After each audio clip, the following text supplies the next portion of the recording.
bendiga. Bienvenido una vez más a nuestra serie, Mi Devocional en Casa. Y bueno, estamos escudriñando los 10 mandamientos y el día de hoy nos corresponde el mandamiento titulado No matarás.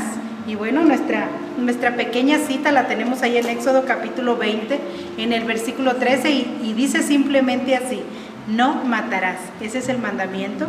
Y bueno, vamos a estar especificando que esta enseñanza en este mandamiento va a ser referencia exclusivamente a lo que es el homicidio, no a una muerte ocasional o accidental, algo que se le haya ocasionado muerte a alguien sin ninguna intención de hacerle daño, sino que específicamente Dios está haciendo referencia al homicidio. Algo muy importante que vamos a aprender también en este devocional es que el mandamiento nos enseña a respetar la vida de las personas. Qué bonito, la vida humana. Y a través de este mandamiento, de este devocional, también vamos a estar aprendiendo que Dios es el único dador de la vida. Por eso es que Él en este mandamiento dice: no matarás, porque si Él es el dador, Él es el único que tiene la autorización para quitarla o para decir cuándo llegamos al final de ella. ¿Por qué Dios prohíbe y por qué puso en sus 10 mandamientos este mandamiento que dice no matarás? Hay algo que vamos a aprender muy importante en este devocional, y vamos a aprender que Él prohíbe rotundamente lo que viene siendo el cometer homicidio. Y yo quiero hacerte una pregunta. ¿Sabes tú quién es el autor de los homicidios? ¿Por qué Dios lo prohíbe completamente? ¿Sabes quién es el responsable o el que te incita a quitarle la vida a un prójimo? Hoy en nuestros días vemos muchos asesinatos. A través de la historia del mundo, muchas personas no han respetado este mandamiento y le han dado muerte al prójimo por envidias, por avaricia al poder. Le han quitado la vida por amor al dinero, por muchas cuestiones, por pleitos, por enojos. Entonces vemos lamentablemente muchas personas que han violado este mandamiento y le han dado muerte a un prójimo, violando uno de los mandamientos de Dios. Así es que yo quiero que tú y yo aprendamos muy bien quién es el autor de los homicidios y por qué Dios recalca muy bien la prohibición de matar. Y para esto vamos a ir a San Juan capítulo 8, ahí del versículo 39 al 44, ahí vamos a encontrar al autor de los homicidios. Y mira lo que nos dice aquí en esta palabra. Esta es una discusión, podríamos decir, que tuvo Jesús con algunos de sus adversarios en su tiempo. Y aquí dice: sé que sois descendientes de Abraham, pero procuráis matarme, porque mi palabra no haya cabida en vosotros. Yo hablo lo que he visto acerca del Padre, y vosotros hacéis lo que habéis oído acerca de vuestro Padre. Fíjate bien que Jesús les estaba diciendo que Dios, el Creador del cielo y de la tierra, era su Padre.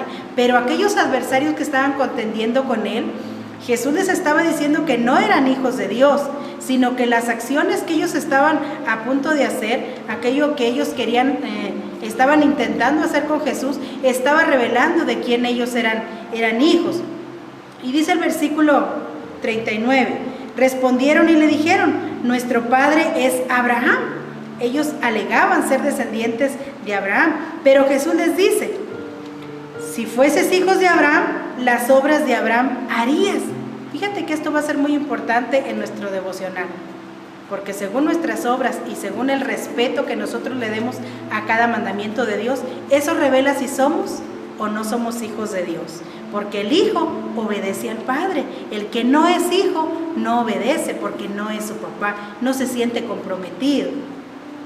Y sigue diciendo el versículo 41: vosotros hacéis las obras de vuestro padre. Entonces le dijeron: nosotros no somos nacidos de fornicación, un padre tenemos que es Dios. Ellos seguían alegando que eran hijos de Dios. Pero dice el versículo 42: Jesús entonces les dijo: si vuestro padre fuese Dios, ciertamente me amarías, porque yo de Dios he salido y he venido, pues no he venido de mí mismo, sino que Él me envió. ¿Por qué no entendéis mi lenguaje? ¿Por qué no podéis escuchar mi palabra? Vosotros sois de vuestro padre el diablo, y los deseos de vuestro padre queréis hacer. Él ha sido homicida desde el principio y no ha permanecido en la verdad, porque no hay verdad en él. Cuando habla mentira, de suyo habla, porque es mentiroso y padre de mentira. Ahora te vuelvo a preguntar, ¿quién es el autor de los homicidios? Satanás. Aquí nos lo está diciendo. Satanás dice que ha sido homicida desde el principio. Así es que toda aquella persona, fíjate bien, que viola este mandamiento y comete asesinato y tiene ese valor de quitarle la vida a un prójimo, aquí Jesús nos está diciendo de quién es hijo. No es hijo de Dios, porque de Dios no vienen los homicidios, sino que es hijo de Satanás, porque él es el creador o el autor, podríamos decir, de los asesinatos. Dice que también a través de este mandamiento, Dios quiere invitarnos, fíjate bien, a amar y respetar la vida de nuestro prójimo, pues al amar a nuestro prójimo es prácticamente imposible hacerle un daño, ya que tú te habrás dado cuenta que cuando nosotros amamos mucho a una persona, lo primero que nosotros queremos hacer es protegerla, nunca hacerle un daño, sino que la intención de nuestro corazón siempre es hacerle un bien y proteger la vida de esa persona que nosotros amamos. Y fíjate que antes de la ley, Dios ya prohibía lo que es el homicidio. Y te lo voy a explicar a través de una cita, para que tú veas que esto al principio no fue ley, sino que desde antes ya Dios prohibía el asesinato. Y esta cita la encontramos en Génesis capítulo 9, donde todavía no estaba la ley de Moisés. Génesis 9, versículo 6. Y ahí nos dice, el que derramare sangre de hombre, por el hombre su sangre será derramada, porque a imagen de Dios es hecho el hombre. Fíjate qué importante es esto. ¿Por qué Dios prohíbe esto? Porque dice, fíjate bien, el ser humano es hecho a semejanza de Dios. Es la única criatura creada sobre la tierra que tiene la semejanza de Dios, que es cuerpo, alma, espíritu. Es semejante a Dios. Así es que por eso Dios lo prohíbe. Dios vio que eso era muy bueno.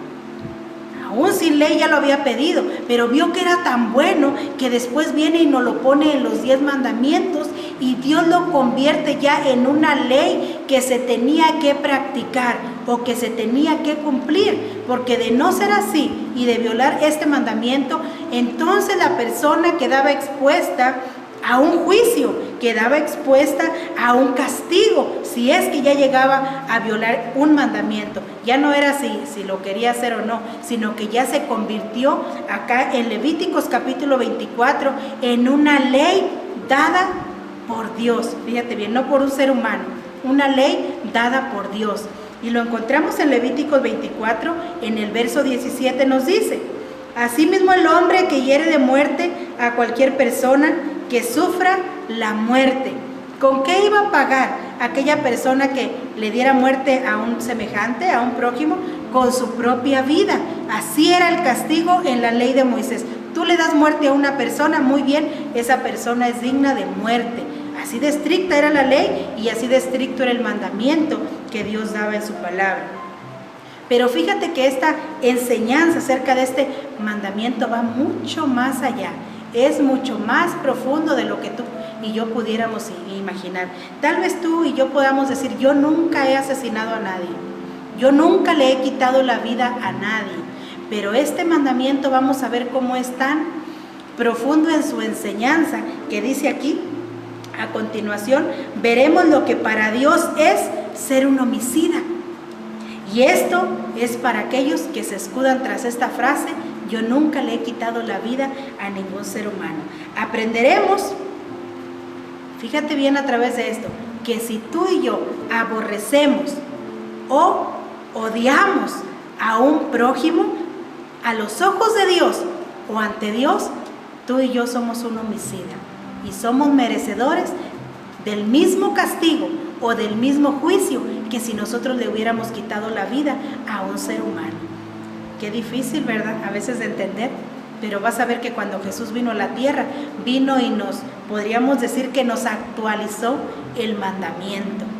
Vino y dijo, muy bien, yo no voy a ir al mandamiento, como decimos nosotros, por encima. Yo me voy a ir a la raíz del problema, me voy a ir a la raíz del homicidio. Y vino y nos abrió los ojos, y mira de qué manera lo hizo. Esto lo encontramos en San Mateo capítulo 5, ahí vamos a profundizar un poquito más. Mateo capítulo 5, verso 21 y 22, ahí mira lo que nos dice.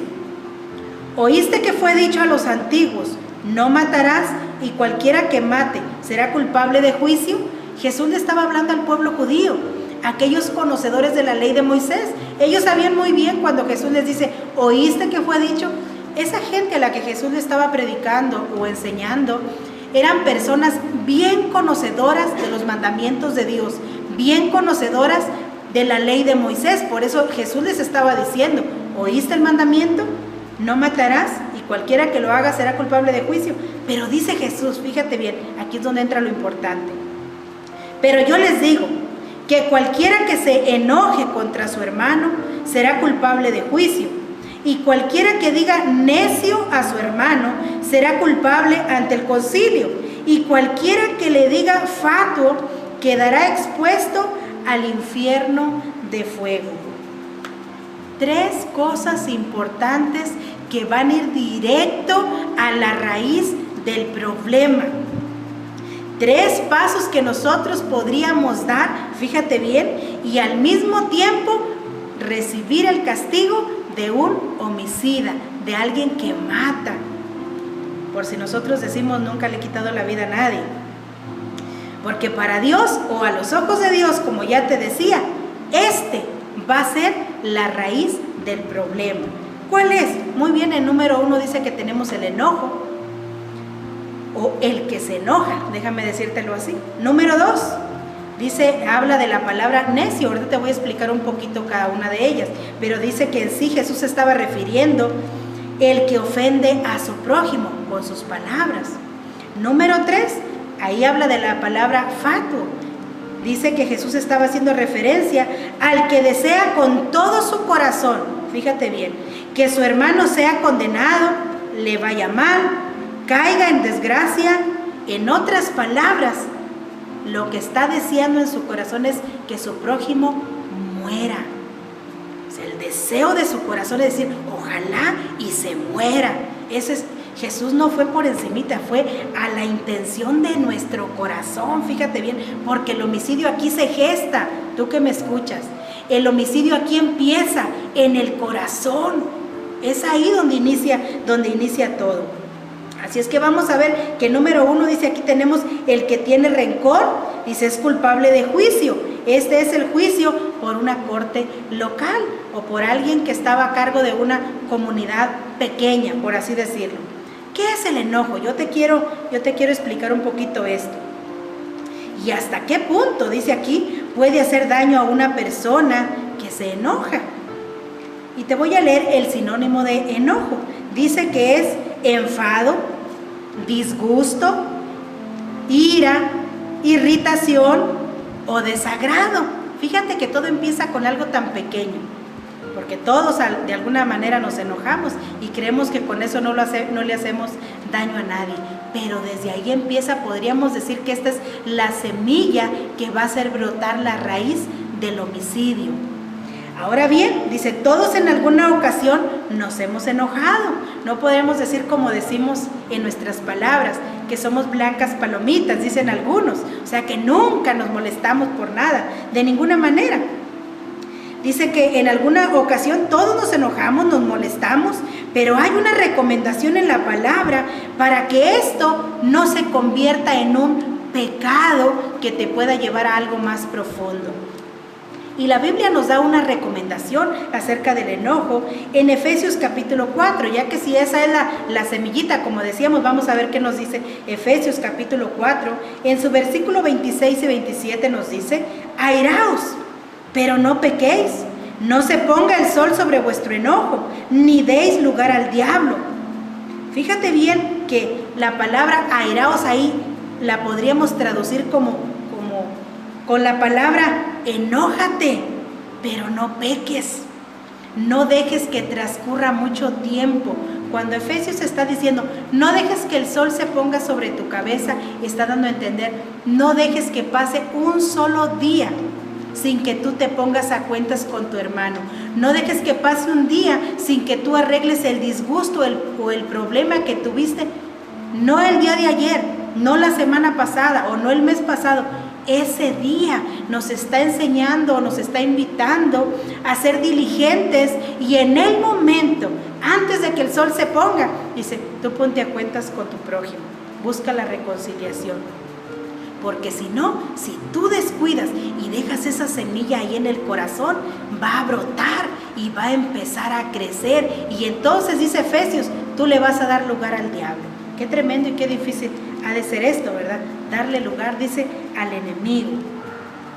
Dice, la Biblia deja en claro que el enojo no está prohibido.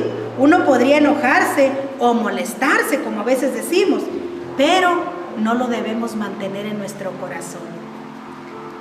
Si nos enojamos, ya decíamos, hay que arreglarlo, que no llegue a convertirse en ira, que es un grado un poquito ya más mayor que un simple enojo. ¿Por qué nos recomienda esto Efesios? Mira lo que nos dice Santiago en su capítulo 1 y versículo 20. Ahí nos dice, en la ira del hombre no obra la justicia de Dios. ¿Qué quiere decir? Que cuando tú te enojas con tu prójimo, tú no dejas que Dios te defienda. Tú no dejas que Dios arregle tus problemas, porque tú dices, no, yo voy a ir y yo le voy a reclamar, y me hizo enojar, me hizo molestar, y estoy muy enojado con mi prójimo, estoy muy enojado con esta persona, y yo voy a ir a arreglar el asunto, yo le voy a ir a reclamar. Fíjate, todo empieza ahí, y cuidadito con brincar ese escalón, de no darle el lugar a Dios para que Dios trabaje en el problema, porque ahorita te voy a llevar a algo más difícil, más profundo, que vamos a estar analizando aquí.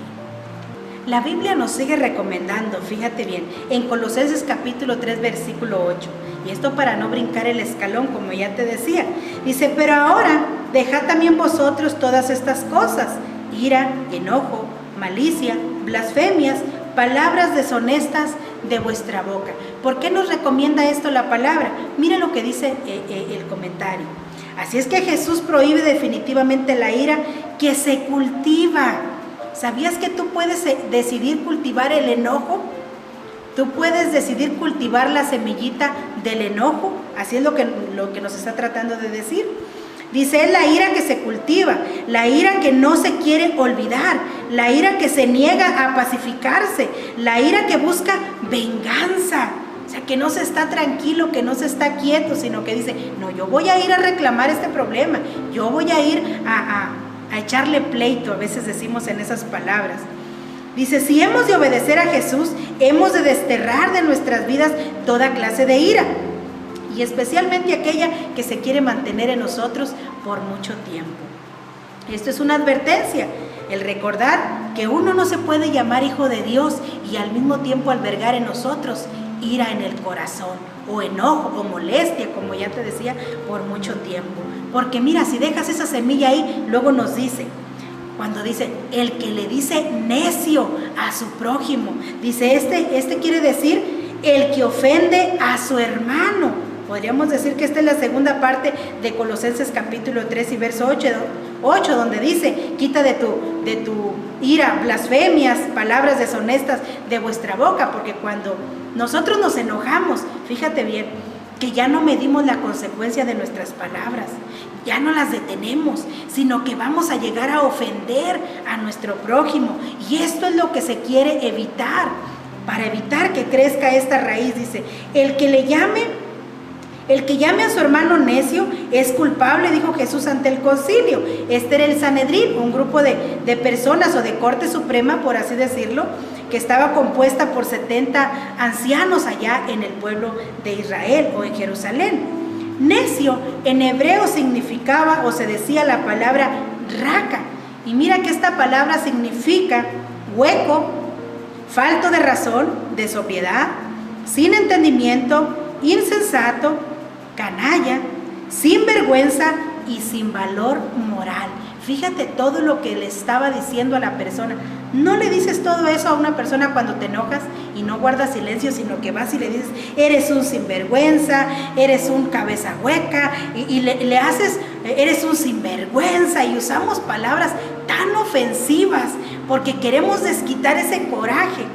Pero fíjate que si tú usas todas esas palabras, porque aquí ya se está convirtiendo en algo verbal, en palabras ofensivas que salen de nuestra boca, si tú brincas el solo en molestarte, a ir a reclamar, eso no va a apagar el fuego ahí. Eso le decimos nosotros, le va a echar más leña al fuego. Eso va a hacer que se haga más grande el problema, que se haga más fuerte la discusión, y podríamos llegar al tercer nivel, que ahorita te lo voy a estar explicando. Dice aquí, esto va más allá de una simple molestia, ya que aquí ya entran las agresiones verbales. Están igualmente prohibidas la ira del corazón, como la ira que va acompañada con nuestras palabras. También es pecaminosa la ira que se expresa en palabras rencorosas, en palabras, podríamos decir, malévolas. Por eso dice, cualquiera que diga a su prójimo necio o a su hermano será culpable ante el concilio o ante aquellos ancianos que ya te explicaba.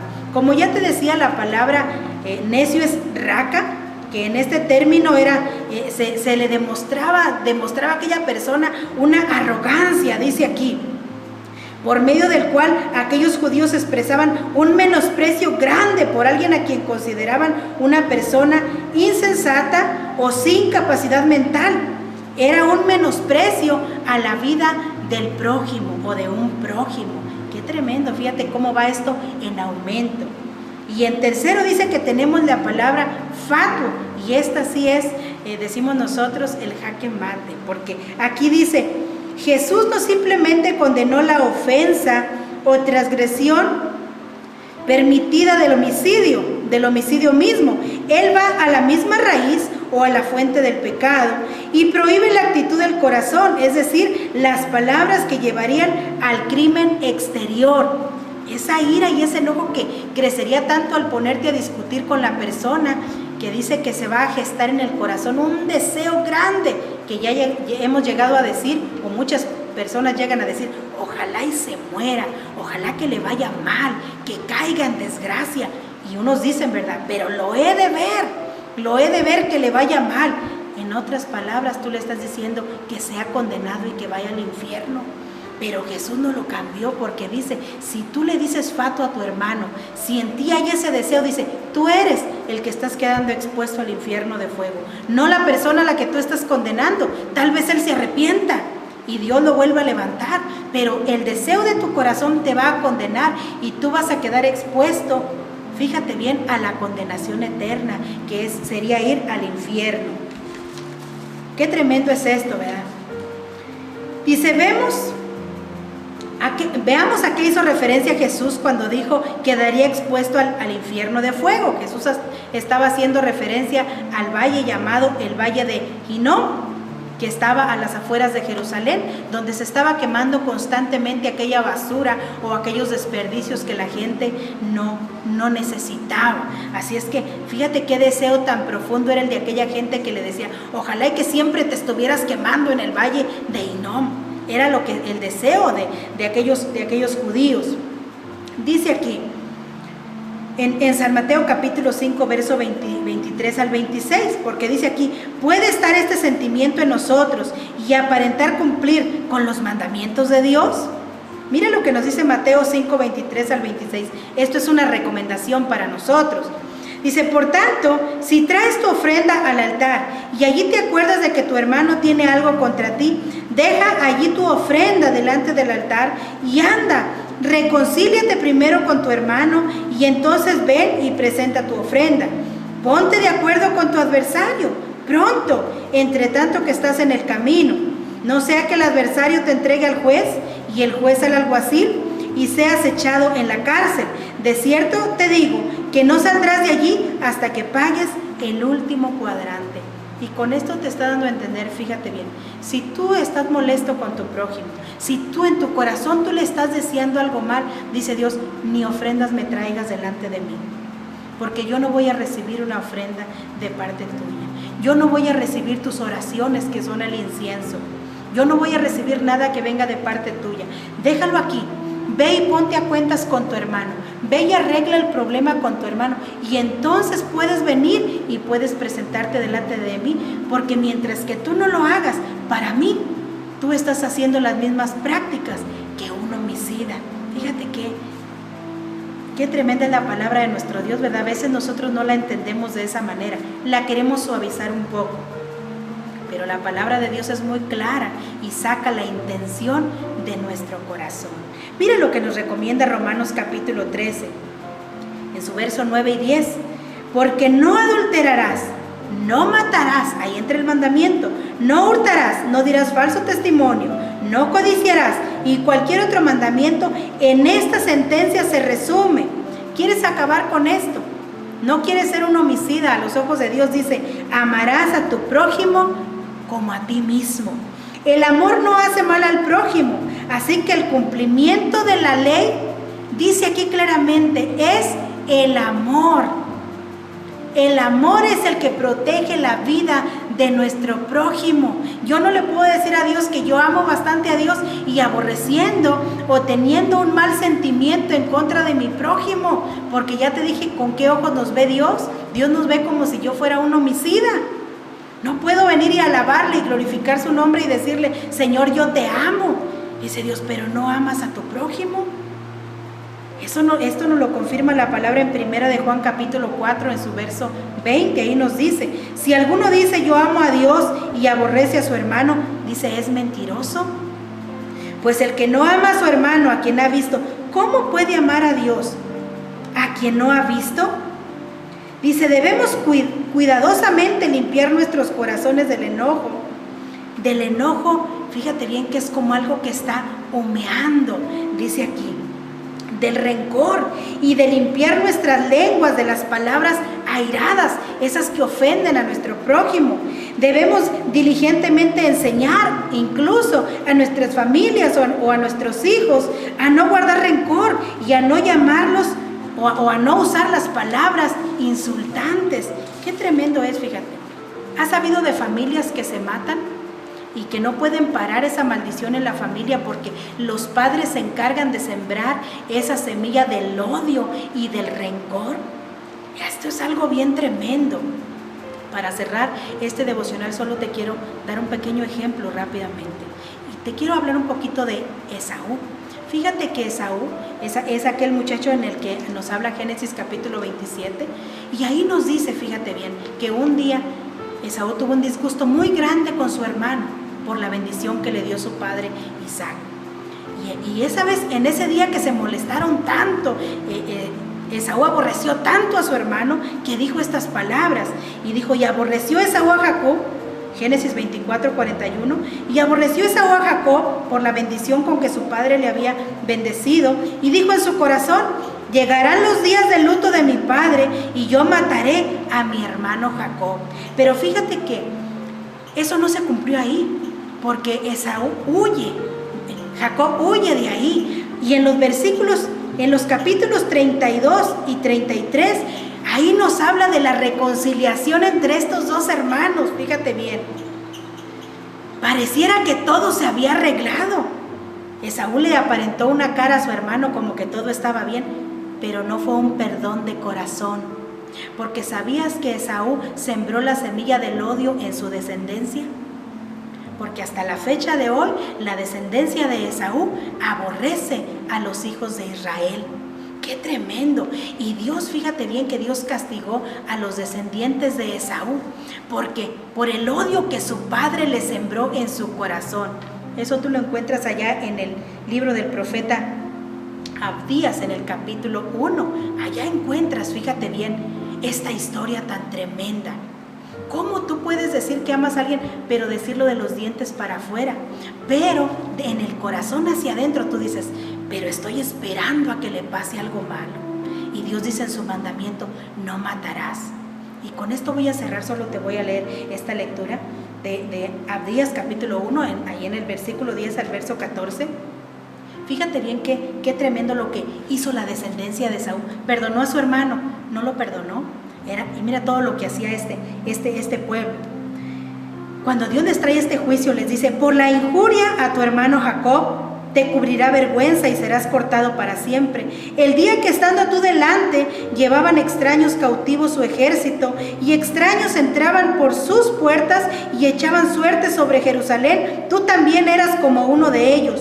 Pues no debiste tú haber estado mirando en el día de tu hermano, en el día de su infortunio. No debiste haberte alegrado de los hijos de Judá en el día en que se perdieron, ni debiste haberte jactado en el día de la angustia. No debiste haber entrado por las puertas de mi pueblo en el día de su quebrantamiento. No debiste haber mirado su mal en el día de su quebranto, ni haber echado mano a sus bienes en el día de su calamidad. Tampoco debiste haberte parado en las encrucijadas para matar a los que de ellos escapasen, ni debiste haber entregado a los que quedaban en el día de su angustia. ¿Qué hizo los descendientes de Esaú? El día que Dios juzgó a Israel por sus pecados, dice que ellos se unieron a sus enemigos. Y iban y los entregaban y los robaban y les quitaron sus cosas. No los apoyaron para defender a su hermano, sino que dice que fueron contra sus hermanos por la semilla que su padre les sembró en el corazón, el aborrecer a su hermano. Qué tremendo, porque si tú lees este libro vas a encontrar que Edom fue juzgado y fue condenado por Dios, porque Dios no pasa y no deja impune el homicidio. Si nosotros no aprendemos a respetar a nuestro prójimo y a darle el valor que él se merece, un día Dios va a traer el juicio a nuestra vida. Tal vez conozcas una persona que tiene mucho odio y mucho rencor contra uno de sus hermanos. ¿Por qué no le compartes este devocional? Tal vez él pueda reflexionar hoy, en este día, y pueda venir a Jesucristo y entregarle su corazón y cambiar ese odio y ese resentimiento que tiene en su corazón, que se llegaría a convertir en un homicidio, y cambiarlo por el amor que Jesucristo da a nuestras vidas. Yo te invito a que tú lo hagas. Ojalá que este devocional te sirva y que sea de beneficio para ti, para tu familia. Analízalo, medita él en el transcurso de tu día y ve que esta palabra es muy buena para nosotros. Dios te bendiga, y si tú quieres seguirnos escuchando, te seguimos invitando a que te suscribas a nuestras redes sociales. Dios te bendiga.